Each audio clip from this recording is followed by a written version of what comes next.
जय हिंद दोस्तों, स्वागत है मेरे नए वीडियो में। दोस्तों इस वीडियो में हम रेलवे एग्जाम्स के लिए साइंस को करने वाले हैं। साथ ही दोस्तों इस रेलवे सीरीज में हम लोग रेलवे के प्रीवियस ईयर को प्रश्न को करेंगे। तो चलिए दोस्तों वीडियो को स्टार्ट करते हैं।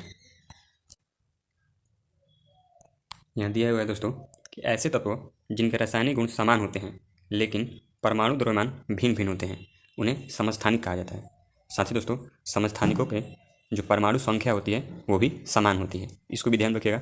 इसके नाम से ही क्लियर है कि समस्थानिक यानी कि समान स्थान, अर्थात परमाणु संख्या समान होता है और इसका परमाणु द्रव्यमान भिन्न भिन्न होता है। जैसे कि दोस्तों आप जानते होंगे कि हाइड्रोजन के 3 समस्थानिक होते हैं, 1H1, 1H2 और 1H3। इन तीनों का नाम अलग अलग है। इसको प्रोटियम, ड्यूटेरियम और इसको ट्राइटियम कहा जाता है। इसको भी ध्यान रखिएगा दोस्तों। आगे दिया है कि लिटमस विलयन लाइकेन से निष्कर्षित किया जाता है। लिटमस विलयन जो होता है वो लाइकेन से प्राप्त किया जाता है। आगे है ब्रोमीन तरल अवस्था में पाया जाने वाला अधातु है। ब्रोमीन का संकेत Br होता है दोस्तों, इसको भी ध्यान रखिएगा। Br और इसका परमाणु संख्या 35 होता है। साथ ही दोस्तों ब्रोमीन अधातु है जो कि द्रव अवस्था में पाया जाता है। आगे दिया है सोल्डर मिश्र धातु में 3 एम सीसा होता है। सोल्डर दोस्तों 3 एम सीसा से मिलकर बना होता है। टीन का संकेत दोस्तों Sn होता है और सीसा का Pb होता है। तो इसको भी ध्यान रखिएगा, कहीं कहीं पर इसका संकेत भी देता है Sn। टीन का संकेत Sn होता है और सीसा का Pb होता है। आगे दिया है कि 25 डिग्री सेल्सियस पर हवा में ध्वनि की जो गति होती है वो 346 मीटर प्रति सेकेंड होती है। इसको भी ध्यान रखिएगा। 25 डिग्री सेल्सियस पर हवा में ध्वनि की जो गति होती है वो 346 मीटर प्रति सेकेंड होती है। आगे दिया है गुरुत्वीय स्थिरांक जी की इकाई न्यूटन मीटर स्क्वायर पर जी kg स्क्वायर होता है। इसको भी ध्यान में रखिएगा। और जी का जो वैल्यू होता है 6.67 इंटू 10⁻11 न्यूटन मीटर स्क्वायर प्रति kg स्क्वायर हो जाता है। तो इसका भी मान याद रखिएगा। आगे दिया है कि पौधों में फ्लोएम भोजन के परिवहन के लिए उत्तरदायी होता है। फ्लोएम जो है दोस्तों ये भोजन के परिवहन के लिए उत्तरदायी होता है। और दोस्तों पौधों में भोजन जो है पत्तियों में बनाया जाता है, पत्तियों में बनता है। और फ्लोएम जो है इसकी गति द्विदिशीय होती है। आगे दिया है हाइड्रोकार्बन के पूर्ण दहन के परिणाम स्वरूप CO2 एवं H2O प्राप्त होता है। हाइड्रोकार्बन में हाइड्रोजन और कार्बन दोस्तों मुख्य रूप से रहता है और इसको जब पूर्ण दहन कराते हैं अर्थात ऑक्सीजन की उपस्थिति में ये भी जलता है तो CO2 और H2O प्राप्त होता है। आगे दिया है मुक्त रूप से गिरने के दौरान पिंड भारहीनता की स्थिति में होता है। जब कोई पिंड मुक्त रूप से गिरता है अर्थात निर्वात में गिरता है, जब वायु भी नहीं रहता है उस समय जब ये निर्वात में गिरता है तो ये जो है भारहीनता की स्थिति में होता है। आगे दिया है भ्रूण के लिए भोजन संग्रहित करने वाली कोशिकाओं को मादा युग्मक कहा जाता है। भ्रूण के लिए भोजन संग्रहित करने वाली कोशिकाओं को मादा युग्मक कहा जाता है। आगे दिया है स्क्लेरन काइमा में कोशिका भित्ति लिग्निन के कारण मोटी होती है। दोस्तों स्क्लेरन काइमा में एक लिग्निन नामक द्रव रहता है जिसके जम जाने के कारण वो कठोर हो जाता है। आगे दिया है मेंडलीव की आवर्त सारणी में क्षैतिज स्तंभों को आवर्त कहा जाता है। मेंडलीव की जो आवर्त सारणी है दोस्तों उसमें क्षैतिज स्तंभों को आवर्त कहा गया था। मेंडलीव ने दोस्तों जो पुरानी आवर्त सारणी थी उसको दिया था, जबकि आधुनिक आवर्त सारणी के बारे में बात करें तो आधुनिक आवर्त सारणी हेनरी मोसले ने दिया था। तथा आधुनिक आवर्त सारणी जो है वो परमाणु संख्या पर आधारित है। और यही जो है प्राचीन जो आवर्त सारणी थी जो कि मेंडलीव ने दिया था वो परमाणु द्रव्यमान पर आधारित थी। साथ ही दोस्तों जो प्राचीन आवर्त सारणी थी, प्राचीन आवर्त सारणी में जो आवर्तों की संख्या थी वो 7 थी। इसको भी ध्यान रखिएगा। प्राचीन आवर्त सारणी में आवर्तों की संख्या 7 और वर्गों की संख्या अर्थात समूहों की संख्या 9 थी और उस समय कुल तत्व 63 थे। इसको भी ध्यान रखिएगा कि जो मेंडलीव ने पुरानी आवर्त सारणी दी थी उसमें आवर्त कितने थे तो आवर्त 7 थे और इसमें समूह या वर्ग थे 9 और कुल तत्व दोस्तों कुल तत्वों की संख्या बात करें तो कुल तत्व 63 था। तो इसको भी ध्यान रखिएगा।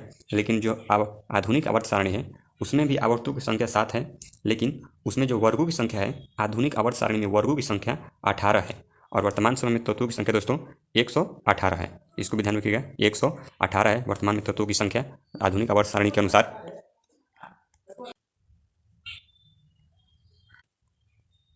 आगे दिया है दोस्तों कि Al2O3 एक उभयधर्मी ऑक्साइड है। दोस्तों एल्यूमिनियम ऑक्साइड एक उभयधर्मी ऑक्साइड है। साथ ही दोस्तों जिंक ऑक्साइड भी उभयधर्मी ऑक्साइड होता है। दोस्तों एल्यूमिनियम ऑक्साइड और जिंक ऑक्साइड ये दोनों ही उभयधर्मी गुण प्रदर्शित करते हैं, अर्थात ये अम्ल के रूप में भी कार्य करते हैं, साथ ही क्षार के रूप में भी कार्य करते हैं। आगे दिया है किसी ऑब्जेक्ट का अर्थात किसी पदार्थ का द्रव्यमान हमेशा नियत रहता है और स्थान बदलने पर भी नहीं बदलता है। दोस्तों वस्तुओं का जो है भार वो अलग अलग जगहों पर अलग अलग हो सकता है, लेकिन द्रव्यमान जो है वो हमेशा नियत रहता है। किसी वस्तु का दोस्तों भार पृथ्वी पर अलग होगा और यहीं चंद्रमा पर या किसी भी अन्य ग्रह पर जाएंगे तो उसका भार अलग हो जाएगा, लेकिन दोस्तों द्रव्यमान पृथ्वी पर जितना रहेगा उतना ही द्रव्यमान किसी अन्य ग्रह पर जाने पर भी रहेगा। तो द्रव्यमान दोस्तों हमेशा ही नियत रहता है, इसको ध्यान रखिएगा। आगे दिया है कि विभिज्योतक उत्तक कोशिका विभाजन में सक्षम होता है। दोस्तों विभिज्योतक उत्तक जो है ये कोशिका विभाजन में सक्षम होता है। आगे दिया है एल्यूमिनियम सल्फेट यौगिक को Al2SO4 का थ्राइस सूत्र द्वारा व्यक्त किया जाता है। अर्थात दोस्तों एल्यूमिनियम सल्फेट का जो रासायनिक सूत्र होता है वो Al2SO4 का थ्राइस होता है। आगे है फूल के नर प्रजनन भाग को पुंकेसर कहा जाता है। फूल का जो नर प्रजनन भाग होता है दोस्तों पुंकेसर कहा जाता है, और पुंकेसर में जो सबसे ऊपर वाला भाग होता है उसको पराग कोश कहा जाता है, जिसमें पराग कण मौजूद रहते हैं। आगे दिया है कि 1 पिकोमीटर 10⁻⁻12 मीटर के बराबर होता है। 1 पिकोमीटर दोस्तों 10⁻⁻12 मीटर के बराबर होता है।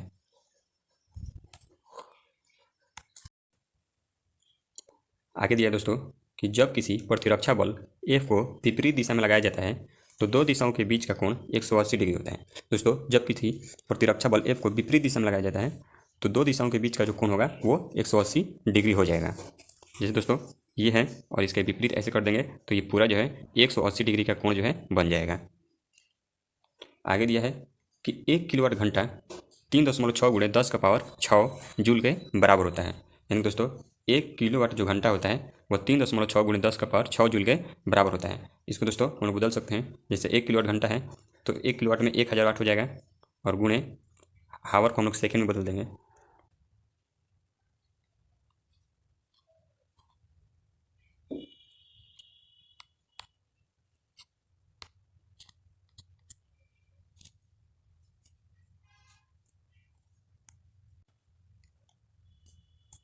आगे दिया है दोस्तों कि अलग अलग प्रतिध्वनियों को सुनने के लिए ध्वनि के स्रोत से अवरोध की न्यूनतम दूरी 17 मीटर होनी चाहिए।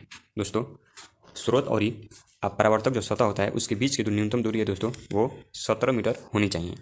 आगे है पौधे वाष्पोत्सर्जन द्वारा अतिरिक्त जल से छुटकारा पाते हैं। दोस्तों पौधे जो होते हैं अपने अतिरिक्त जल को वाष्पोत्सर्जन के माध्यम से बाहर निकाल देते हैं। आगे दिया है कि पृथ्वी का द्रव्यमान लगभग 6 × 10⁻24 होता है। पृथ्वी का द्रव्यमान दोस्तों लगभग 6 × 10⁻24 होता है, और पृथ्वी की त्रिज्या की बात करें, पृथ्वी की जो त्रिज्या होती है लगभग 6400 किलोमीटर होता है। इसको भी ध्यान रखिएगा, पृथ्वी की त्रिज्या लगभग 6400 किलोमीटर होता है। आगे दिया है व्हिटकर के वर्गीकरण के अनुसार मोनेरा समूह में शामिल जीवों में पूर्णतः विकसित नाभिक नहीं पाया जाता है। ठीक है दोस्तों, इसको ध्यान रखिएगा कि व्हिटकर ने वर्गीकरण का 5 समूहों में बंटवारा किया था, और इसके अनुसार मोनेरा समूह में शामिल जीवों में पूर्णतः विकसित नाभिक नहीं पाया जाता है। अर्थात दोस्तों विकसित केंद्रक जो है नहीं पाया जाता है मोनेरा समूह के जीवों में। आगे दिया है दोस्तों आधुनिक आवर्त सारणी के 6वें आवर्त में 32 तत्व मौजूद हैं। आधुनिक आवर्त सारणी के 6वें आवर्त में दोस्तों 32 तत्व मौजूद हैं, इसको भी ध्यान रखिएगा। दोस्तों आधुनिक आवर्त सारणी में पहले आवर्त में 2 तत्व और दूसरे में 8, 2, 8, 8, 18, 18 और 32। इसको ध्यान रखिएगा, पहले तत्व में 2, दूसरे में 8, तीसरे में भी 8, चौथे में 18, पाँचवें में 32, और इस तरह से दोस्तों आगे भी है 2, 8, 8, 18, 18, 32, 32।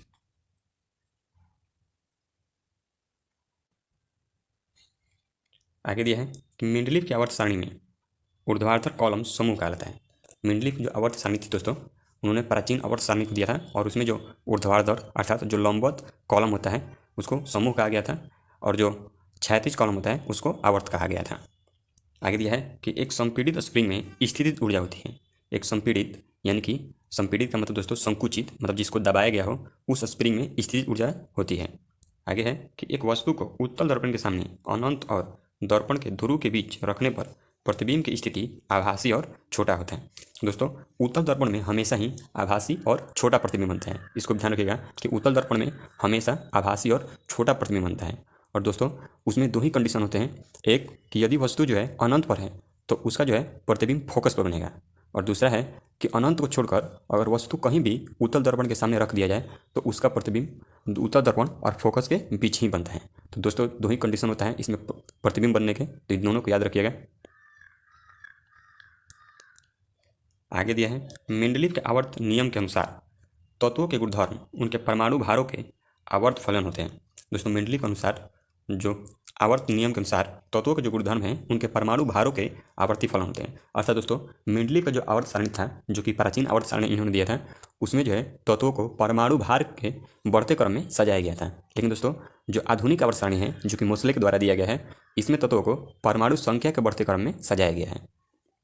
आगे है अमीबा में प्रजनन द्विखंडन द्वारा होता है। दोस्तों अमीबा में प्रजनन जो है वो द्विखंडन विधि के द्वारा होता है।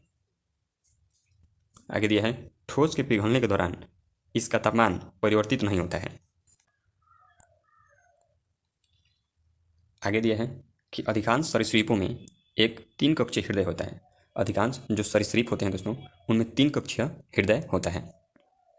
सरीसृप यानी दोस्तों जो रेंगने वाले जीव होते हैं उनको कहा जाता है, उनमें मुख्य रूप से 3 कक्षीय हृदय होता है। आगे दिया है कि एक व्यक्तिगत तंत्रिका कोशिका 100 सेंटीमीटर तक लंबी हो सकती है। एक व्यक्तिगत तंत्रिका कोशिका दोस्तों लगभग 100 सेंटीमीटर तक लंबी हो सकती है। आगे है लिटमस विलियन लाइकेन से निष्कासित किया जाता है, अर्थात लिटमस विलियन को लाइकेन से प्राप्त किया जाता है। आगे दिया है दोस्तों गति का द्वितीय नियम दर्शाता है कि वस्तु की गति परिवर्तन की दर लागू शुद्ध बल के साथ बदल जाती है। दोस्तों जो न्यूटन का गति का दूसरा नियम था वो कहता है कि गति के परिवर्तन की दर लागू शुद्ध बल के साथ बदल जाती है। आगे है हाइड्रा मुकुलन द्वारा प्रजनन कर सकता है या करता है। हाइड्रा दोस्तों सिलेंट्रेटा समूह का है, और साथ ही हाइड्रा जो है मुकुलन द्वारा भी प्रजनन करता है और पुनर्जनन के द्वारा भी प्रजनन करता है। इसको भी ध्यान रखिएगा, पुनर्जनन यानी कि रीजनरेशन के द्वारा भी करता है।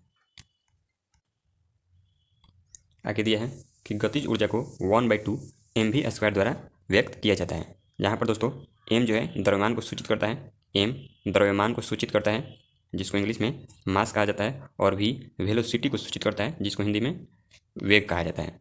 वेलोसिटी को सूचित करता है जिसको हिंदी में वेग कहा जाता है। तो चलिए दोस्तों हमारा वीडियो यहीं पे समाप्त होता है। मिलते हैं अपने अगले वीडियो में, तब तक के लिए धन्यवाद।